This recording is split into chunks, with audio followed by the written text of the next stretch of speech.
But think about what people typically would expect when they hear these questions. What is the kingdom like? What can we liken the kingdom to? A king. There must be at least a king. Okay, and so what will we liken it to? Well, something great and glorious, something shiny, something with a crown. Something with an army. Something that can take on conquest and put things under its submission.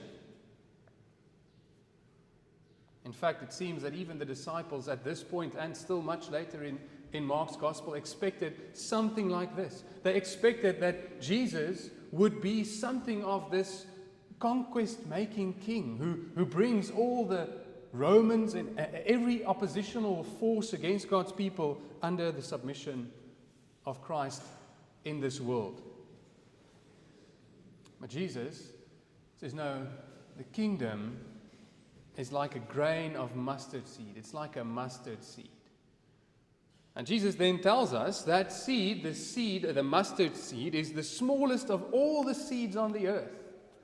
Now, in technical reality, there are smaller seeds found in the world. But of course, Jesus is speaking in terms of the way that people would have understood.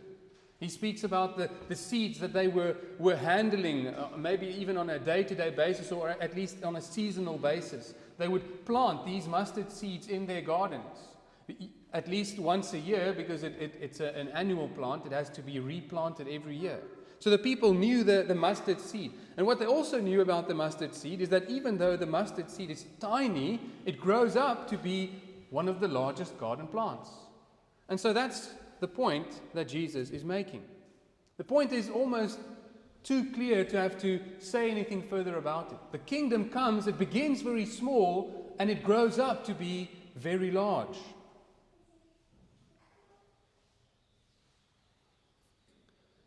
Of course, the point that Jesus is making is that it exceeds expectations.